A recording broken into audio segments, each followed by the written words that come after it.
एक लड़की थी, वह बड़ी सुंदर थी। शरीर उसका पतला था, रंग गोरा था, मुखड़ा गोल था, बड़ी बड़ी आंखें कटी हुई अंबियों जैसी थी, लंबे लंबे काले काले बाल थे। वह बड़ा मीठा बोलती थी। धीरे धीरे वह बड़ी हो गई। उसके पिता ने कुल के पुरोहित तथा नाई से वर की खोज करने को कहा। उन दोनों ने मिलकर एक वर तलाश किया। न लड़की ने होने वाले दूल्हे को देखा, न दूल्हे ने होने वाले लड़की को देखा। धूमधाम से उनका विवाह हो गया। जब पहली बार लड़की ने पति को देखा तो उसकी बदसूरत शक्ल को देखकर वह बड़ी दुखी हुई। इसके विपरीत लड़का सुंदर लड़की को देखकर फूला न समाया।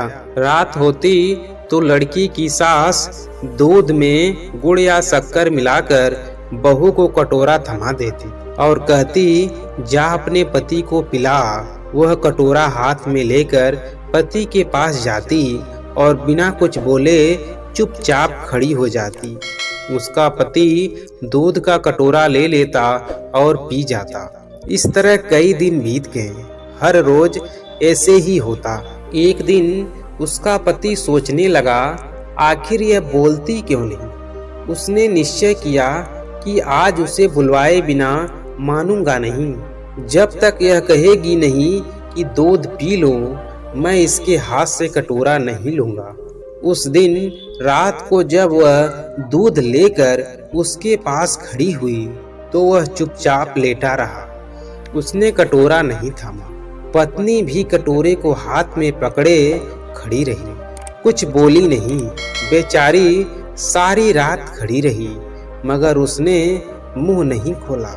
उस हठीले आदमी ने भी दूध का कटोरा नहीं लिया। सुबह होने को हुई तो पति ने सोचा, इस बेचारी ने मेरे लिए इतना कष्ट सहा है, यह मेरे साथ रहकर प्रसन्न नहीं है। इसे अपने पास रखना इसके साथ घोर अन्याय करना है। इसके बाद वह उसे उसके पीहर छोड़ आया।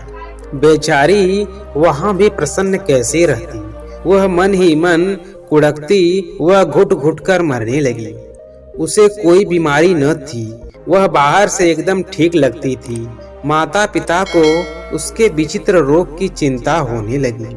वे बहुत से वैद्यों और ज्योतिषियों के पास गए, पर किसी के समझ में उसका रोग नहीं आया। अंत में एक बड़े ज्योतिषी ने लड़की के रंग रूप और चाल ढाल को देखकर असली बात जान ली। उसने उसके हाथ की रेखाएं देखी। ज्योतिषी ने बताया, बेटी, पिछले जन्म में तूने जैसे कर्म किए थे, तुझे ठीक वैसा ही फल मिल रहा है। इसमें न तेरा दोष है न तेरे पति का। तेरे पति ने पिछले जन्म में सफेद मोतियों का दान किया था और तूने ढेर सारे काले उड़द मांगने वालों की झोलियों में डाले थे। सफेद मोतियों के दान के फल से तेरे पति को सुंदर पत्नी मिली है और तुझे उड़दों जैसा बदसूरत आदमी मिला है। ऐसी हालत में तेरे लिए यही अच्छा है कि तू अपने पति के घर चली जा और मन में किसी भी प्रकार की बुरी भावना लाए बिना उसी से संतोष कर जो तुझे मिला है, और आगे के लिए खूब अच्छे अच्छे काम कर। उसका फल तुझे अगले जन्म में अवश्य मिलेगा। ज्योतिषी की बात उस लड़की की समझ में आ गई और वह खुश होकर अपने पति के पास चली गई। वे लोग आनंद से रहने लगे।